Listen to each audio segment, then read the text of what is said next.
Alright animators, here is the tutorial in working with type.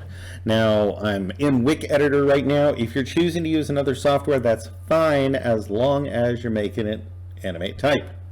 Okay, so what I'm going to begin with is I'm in Wick Editor. I'm going to go ahead and hit launch Wick Editor and bring open my new file.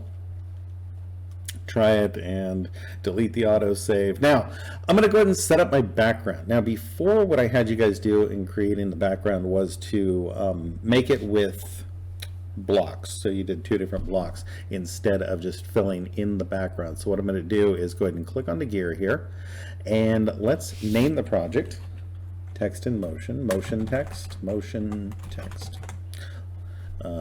And you know what, I really like on the home page the example of shapes.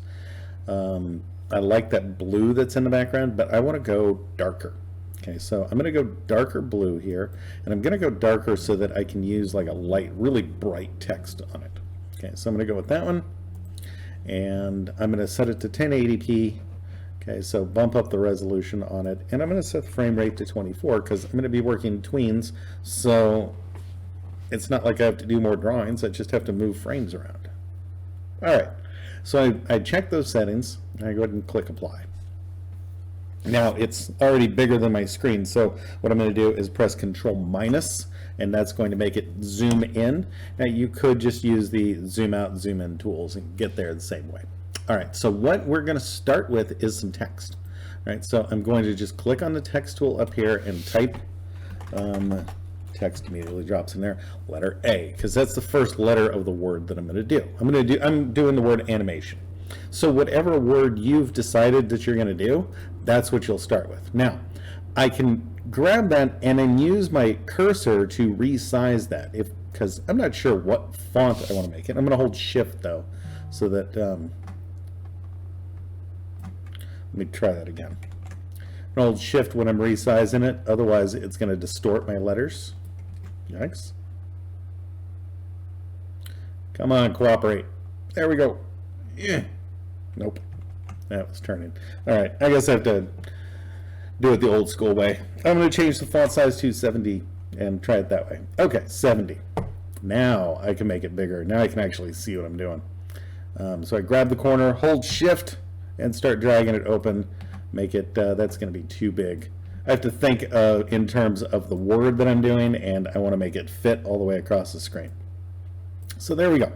Now, if I want to change the color on this, it's just as easy as taking it while it's selecting and hit fill color, and I kind of really like that bright pink against that blue.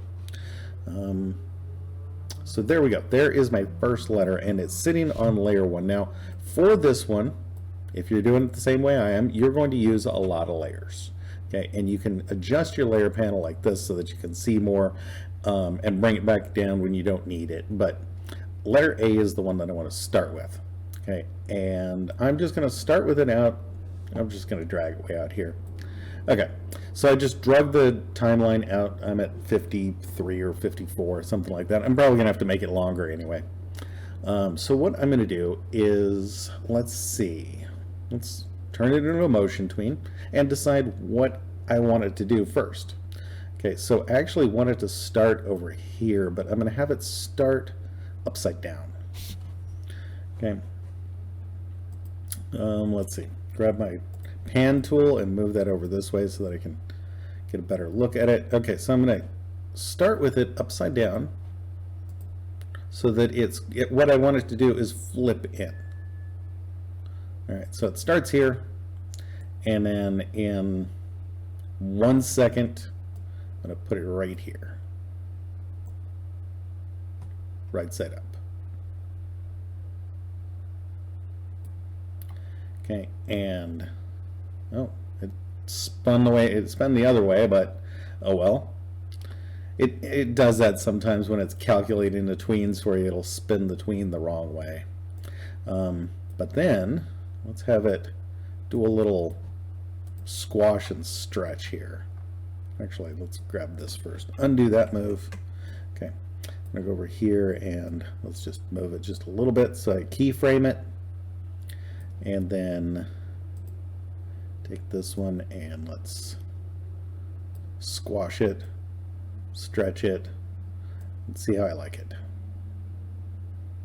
All right, so that brings a little bit more attention to it. Boom, there's my A. Hit play. All right, so that's all A is going to be doing.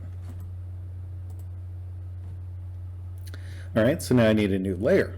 I start my new layer, and I'm going to start my new layer right here after the A has settled. Okay, so the A is stopped, and I'm going to drop the letter N in here.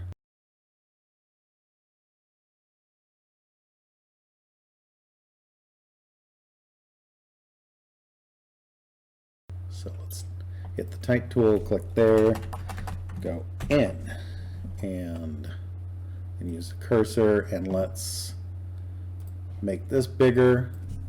Just going to do the same thing I did before, started at 70. Oh, hold the shift key, escape. Let's try that again. Undo. Okay, there we go. All right, a little bit smaller, that's fine. And I'm going to have this drop into place. So I'll zoom out. I just use the wheel on my mouse to zoom out. You can use the pan too if you're using a laptop with a pad. All right, so I start with it up here. And let's set this one as a motion tween. And let's drag this over. And I'm just going to bring this timeline out like so. And let's bring this one to match it. Okay, so that both letters stay on. Okay, and then let's make this one, or I'm just going to go over to 70. And I'm just pulling numbers out of the air. I'm not using any maths to it. Okay, so there we go. So the idea is they're going to drop in, they're going to add in one letter at a time, and each letter I'm going to make it do something different. All right, so that is the start to it, and I will keep kind of playing around with it and come back and talk about it at the end.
So I'm bringing this back down to normal speed, and what I'm going to do here is show how I'm wrapping this up to make it a loop. So when I play this, we get the A come in, the A.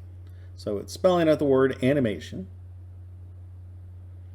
and then it just starts over again. Well, I want it to actually loop. So to do that, I already went and made this block up at the top. And this block has 0 weight for the stroke, so it doesn't have an outline. It's just blue. It's the same color as the background. Here's why that's important. What I'm going to do is make a wipe. Okay, that's the editing technique. And I'm going to make it wipe downwards. Okay, and you can make it wipe from any direction that you want if you want to do something like this. But I create the object, and then I'm going to set up a motion tween on it as well. And I need to stretch out my timeline for all these layers. Let's say I'm going to take it out to, I'll take these out to 220. Okay, I know it's a little tedious when you get a bunch of layers like this to drag each one out. So if I would have planned it ahead of time, if I would have decided how many seconds the whole thing was going to be, or how much time I wanted on for each letter, or how much time I wanted to take for each letter, I could have just added all that up and figured out what my time was going to be. But I was just making it up as I go. So, and that's a fine way to go. It's just you end up with more of that tedious nonsense. All right, so and then I'm going to stretch that one out to 1220. Actually, I'm going to take this one out a little bit longer. I'm just going to turn it into a 10-second animation, actually. I'm going to push this one out to 240, and that may be too long, but we'll see when I get it done and figure it out. Okay, so let's scrub my playhead back to, there we go. All right, so all the letters are on. That thing's appeared, and now I already set up a motion tween with it. By the time it gets to here, it needs to be covering those. So let's just take it a little bit wider, actually. And then let's bring it down to right there. The problem is it's behind, so I need to take layer 10 and drag it to the top. And now it's going to hide them. Okay, so now when I play it through, we get each letter come in, and if you find that one letter it's going slower than you want it to, okay, then all you got to do is just speed it up, move the frames around. All right, so then that white comes down and it turns it all back into blue, and then it cuts and it can restart over, so it can become a seamless loop. All right, so that's what I did with it. You're doing with it whatever you want to do with it. The goal is you're animating words, you're animating letters. So you can take and animate individual words and make them spell out something, or you can animate individual letters and make it into a word. Or what I meant by spell out something is you can take individual words and like make a sentence out of it, or several sentences, or whatever you want to do. Basically, you're animating words. That's it. All right, have fun with it, and good luck.